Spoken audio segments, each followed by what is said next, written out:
माँ, तुम रो क्यों रही हो? बेटा, तेरे नाना जी की तबीयत बहुत खराब है, हमें जल्दी से गांव जाना होगा।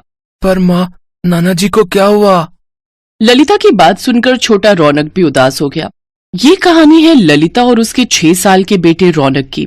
ललिता के पति मुकेश की बहुत पहले ही मौत हो गई थी। मुकेश के जाने के बाद रौनक की जिम्मेदारी ललिता पर ही थी। वो मेहनत मजदूरी करके रौनक और अपना पेट पाल रही थी। उस दिन ललिता को पता चला कि उसके पिताजी की तबीयत बहुत खराब है और वो अपनी आखिरी सांसें गिन रहे हैं। ये सुनते ही ललिता ने फौरन कुछ कपड़ों की एक पोटली बनाई और रौनक को साथ लेकर रेलवे स्टेशन की तरफ पैदल ही चल पड़ी। माँ, हम ट्रेन से जाएंगे? हाँ बेटा, इस टाइम गांव जाने के लिए कोई बस नहीं मिलेगी, इसीलिए ट्रेन से जाना पड़ेगा। अच्छा सुनो माँ, कुछ खाने को है क्या? बहुत भूख लग रही है। ललिता के घर से रेलवे स्टेशन की दूरी बहुत ज्यादा थी और पैदल चलते चलते रौनक को बहुत तेज भूख लग गई थी। ललिता ने अपनी पोटली खोली तो उसमें 2 सूखी रोटी रखी थी और साथ में एक प्याज था। सूखी रोटी देखकर रौनक का मुंह बन गया, लेकिन वो भी जानता था कि उसकी माँ ललिता और वो बहुत तेजी में स्टेशन के लिए निकले थे। रौनक ने चुपचाप रोटी और प्याज खाया और ललिता की गोद में ही सो गया। फिर थोड़ी देर बाद, उठ रौनक, देख ट्रेन आ गई, चल बेटा जल्दी उठ जा। अरे वाह, कितने दिन बाद आज हम ट्रेन में जाएंगे। रौनक को ट्रेन में बैठने की खुशी थी, लेकिन ललिता के आंसू थम नहीं रहे थे। उसे तो अपने पिता की चिंता सता रही थी। पूरे सफर के दौरान रौनक बस खिड़की के पास बैठकर बाहर की चीजों को निहारता रहा। वहीं ललिता बस सीट पर पीछे सिर टिकाए बैठी रही और अपने पिता की सलामती की दुआ करती रही। लेकिन ऊपर वाले को तो कुछ और ही मंजूर था। ललिता के पिता की मौत हो चुकी थी। उस दिन ललिता बहुत रोई। पिता का अंतिम संस्कार कर ललिता रौनक को लेकर वहां से चली आई। पिता के गम में वो ये बात भूल ही गई थी कि उसके साथ छोटा बच्चा भी है और रास्ते में। माँ, भूख लगी है। रौनक की बात सुनकर ललिता को होश आया। उसके पास रौनक को देने के लिए कुछ नहीं था। तभी वहां से एक आदमी गुजरा जो चिप्स और केक बेच रहा था। भैया, चिप्स हैं क्या? नहीं, चिप्स तो नहीं है, लेकिन बस ये एक केक बचा है। अच्छा, कितने का है? छोटे वाले तो सारे बिक गए, बस ये 60 वाला है, बताइए दे दूं? ललिता ने अपनी साड़ी के पल्लू में लगी गार्ड खोली तो उसमें कुल मिलाकर बस 40 रुपए ही थे, जिन्हें देखकर वो केक वाला खुद ही वहां से चला गया। रौनक भी समझ गया कि केक लेने के लिए उसकी माँ के पास पैसे नहीं है और खिड़की की तरफ देखने लगा। रौनक बहुत ही समझदार था। उसने अपनी माँ से फिर कोई जिद नहीं की। कई घंटों के सफर के बाद ललिता और रौनक अपने स्टेशन पहुंच गए। वहां पहुंचते ही रौनक रोने लगा। ललिता समझ गई कि अब रौनक से भूख बर्दाश्त नहीं हो रही है। तभी वहां एक दुकान से आवाज आई, पूरी सब्जी खा ली है, 20 रुपए में ही है। उस आदमी की आवाज सुनकर ललिता को ऐसा लगा जैसे उसकी मुराद पूरी हो गई। ललिता ने सोचा कि वो 2 आलू पूरी खरीदेगी, एक रौनक खाएगा और एक वो भी खा लेगी। उसने भी तो 2 दिन से कुछ नहीं खाया था। ललिता ने 40 रुपए देकर आलू पूरी खरीदी। में बहुत थोड़े से आलू और सिर्फ 2 ही पूरियां थी। ये देखकर ललिता ने अपना डिब्बा भी रौनक को दे दिया। रौनक ने पेट भरकर खाना खाया और फिर शाम को। माँ, पेट में बहुत तेज दर्द हो रहा है और 3 बार उल्टी भी हो चुकी है। इतना कहते ही रौनक बेहोश हो गया। ललिता फौरन उसे डॉक्टर के पास लेकर पहुंची तो डॉक्टर ने उसे बताया कि रौनक को फूड पॉइजनिंग हुई है। ललिता को समझते देर नहीं लगी कि ये सब उस आलू पूरी की वजह से हुआ है जो उसने रेलवे स्टेशन से खरीदकर रौनक को खिलाई थी। फिर पूरे 1 हफ्ते बाद जब रौनक की तबीयत में कुछ सुधार हुआ तो उसने अपनी माँ से कहा, माँ, वो आलू पूरी बहुत ही गंदी थी, मैं उसी से बीमार हुआ हूँ। पता नहीं मेरे जैसे और कितने बच्चे बीमार होंगे उन गंदे अंकल की आलू पूरी खाकर। रौनक ने लाख टके की बात कही थी, जिसे सुनकर ललिता सोच में पड़ गई। और फिर थोड़ी देर सोचने के बाद ललिता को उसके जीवन का मकसद मिल गया और नया रोजगार भी। ललिता ने स्टेशन के पास ही अपनी नई झोपड़ी बनाई और वहीं बड़ी सी कढ़ाई रखकर एकदम ताजी आलू की सब्जी और गर्मा गर्म पूरियां तलने लगी। आ जाओ, बस 20 रुपए में 6 पूरी और ढेर सारी सब्जी खा लो। उसकी बनाई आलू पूरी बहुत ही स्वाद बनी थी और सिर्फ 20 रुपए में अब वहां हर किसी का पेट भर रहा था। तभी वहां एक औरत आई। उसके साथ एक छोटा बच्चा भी था, जिसे देखकर रौनक ने कहा, आराम से खाओ और जितना जी चाहे उतना खाओ।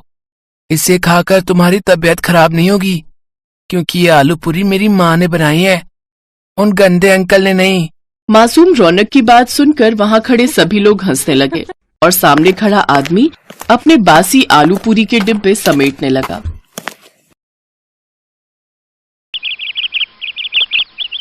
सुमित्रा, क्या बात है, तूने कटहल में इतना तेल भर दिया? रोहन और प्रिया ने सब्जी छुई तक नहीं। मालकिन, मैंने तो रोजाना की तरह ही सब्जी बनाई थी और कटहल को थोड़ा फ्राई करके बनाया था, शायद इसी वजह से तेल दिख रहा होगा। और मिर्च मसाले बिल्कुल भी नहीं डाले खाने में, बिल्कुल फीकी बना दी। ओ सुमित्रा, बात सुन, इसकी बातों को मत सुना कर। तेरे हाथ की सब्जियां बहुत स्वादिष्ट होती हैं। अभी बहू को पका पकाया मिल जाता है ना, इसीलिए उसे काम वालियों की कदर नहीं। जिस दिन तू कभी ना आए, एक फुल्का बनाने भी रसोई में नहीं घुसती। सब खाना बाजार से ऑर्डर होता है। अच्छा सुन, भिंडी की सब्जी रखी है। कल रात ये सब खाना खाने होटल चले गए, किसी ने सब्जी छुई तक नहीं। वैसे क्या बात है, तू थोड़ी परेशान लग रही है। अब तेरे आदमी की तबीयत कैसी है? अभी तो डॉक्टर ने पैर का बहुत खर्च बताया है, पता नहीं कोई रॉड डलेगी तभी ठीक होगा। अच्छा चलती हूँ माता जी। सुमित्रा एक गरीब औरत थी। जब से उसके पति के पैर का एक्सीडेंट हुआ है, तब से वो मजबूरी में यहाँ कोठी में रोटी बनाने का काम कर रही है। सुमित्रा की मालकिन शोभा अच्छे स्वभाव की नहीं है, पर सुमित्रा अकेली ही कमाने वाली है, इसीलिए वो यहाँ काम करके 2 पैसे कमा लेती है। माँ, आज बहुत देर लगा दी, मुझे बहुत भूख लगी थी, घर में कुछ भी खाने को नहीं रखा है। माँ, ये क्या लाई हो? ये मैं भिंडी की सब्जी लाई हूँ। तुम्हें भिंडी पसंद है ना? मैं अभी तुम दोनों के लिए और तुम्हारे पापा के लिए रोटी सेक देती हूँ, फिर गरम गरम रोटी भिंडी के साथ खाना। सुमित्रा, आज मेरी इस हालत की वजह से तुम्हें कितने दुख झेलने पड़ रहे हैं। काश उस एक्सीडेंट में मैं मर ही जाता। खबरदार, जो ऐसी बात कही, आज कह दिया, आगे से मत कहना। अरे तुम ही तो मेरा संसार हो, तुम्हारे बिना तो हम तीनों नहीं रह सकते। देखना, एक दिन तुम जरूर ठीक हो जाओगे। सुमित्रा बहुत हिम्मत वाली थी। वो अपने पति को हमेशा हिम्मत देती रहती थी, पर एक दिन सुमित्रा की हिम्मत खुद ही टूट गई जब उसकी मालकिन ने अचानक से उसे नौकरी से निकाल दिया। पर मालकिन, कोई कमी है तो वो बता दो, मैं वो दूर कर दूंगी। ऐसे अचानक से आप मुझे नौकरी से निकाल दो कि मेरे पास कोई और घर भी नहीं है काम करने का। मेरा बहुत नुकसान हो जाएगा मालकिन। अरे शोभा, एक बार सोच ले, अगली बेचारी को कितने समय से तूने काम पर रखा हुआ है और अचानक से तू इसे निकाल रही है। इसका पति वैसे ही बीमार है, घर में 2 छोटी छोटी बच्चियां भी हैं। ऐसे किसी के पेट पर लात क्यों मार रही है? माँ जी, आप चुप रहिए। आपको ज्यादा पता है या मुझे पता है इस घर का? सुमित्रा, मैंने तुम्हारा हिसाब कर दिया है। ये तुम्हारे इस महीने के 2 दिन आई हो, तुम ये 2 दिन के रुपए ले जाओ, कल से मत आना। सुमित्रा रोती हुई घर चली जाती है। घर पहुंचकर वो अपने पति को सारी बात कहती है। वो भी ये सब सुनकर बहुत परेशान हो जाता है। अचानक से सुमित्रा को कौन काम देगा? हर कोई एकदम से विश्वास भी नहीं करता, और वो भी एक रोटी बनाने वाली पर। सुमित्रा शाम का खाना बना रही थी कि तभी उसके दरवाजे पर खटखट होती है। अरे माता जी, आप और इस समय? आइए, अंदर आइए। सुमित्रा, आज सुबह शोभा ने जो भी किया उस बात से मुझे बहुत ठेस पहुंची है। मैं मंदिर के लिए निकली थी, पर मेरा मन मंदिर में भी नहीं टिक रहा था, इसलिए मैं तुमसे मिलने चली आई। मैं शोभा को तो नहीं सुधार सकती, पर मैं तुम्हें एक सलाह देना चाहती हूँ, अगर तुम मानो तो। जी बोलिए माता जी। सुमित्रा, ये 10,000 रुपए रख ले और इनसे खुद का कोई खाने का ठेला लगा ले। वैसे तू छोले भटूरे बहुत ही अच्छे बनाती है, अगर तू चाहे तो छोले भटूरे का ठेला शुरू कर सकती है। आजकल लोग छोले भटूरे खाना बहुत पसंद करते हैं और आगे सर्दियों के दिन भी आ रहे हैं, तो तेरी अच्छी खासी बिक्री शुरू हो जाएगी। पर माता जी, आप मुझे इतने सारे पैसे दे रही हो, मुझे अच्छा नहीं लग रहा। सुमित्रा, ये पैसे मेरे खुद के हैं, मैंने जोड़े हुए थे, और फिर इन रुपयों की मेरे से ज्यादा तुझे जरूरत है। अब तू देर मत कर, इन रुपयों से जल्दी से छोले भटूरे का ठेला शुरू कर दे, फिर मैं गरम गरम छोले भटूरे खाने आऊंगी। उन रुपयों को देखकर सुमित्रा के मन में हिम्मत जाग जाती है और वो माताजी को दिल से शुक्रिया करती है। आज मुसीबत की इस घड़ी में माताजी उसके लिए ईश्वर का रूप बनकर आई थी। माताजी की सलाह सुमित्रा और उसके पति को ठीक लगती है और अगले ही दिन सुमित्रा छोले भटूरे का ठेला लगाने के लिए सारा सामान इकट्ठा कर लेती है। और 2-3 दिन में ही उसका छोले भटूरे का ठेला शुरू हो जाता है। पहले तो कभी नहीं देखा, लगता है बाजार में ये छोले भटूरे वाली नहीं आई है। भैया बहुत ही स्वादिष्ट छोले भटूरे बनाती है, साथ में प्याज, चटनी, अचार और बूंदी का रायता भी 1 प्लेट खाई थी कल मैंने। भैया सचमुच आनंद आ गया बता रहे। अच्छा एक काम करते हैं, 1 प्लेट खा लेते हैं चलकर, गरम गरम है, मजा आ जाएगा। 2 प्लेट छोले भटूरे देना और प्याज और अचार ज्यादा कर देना।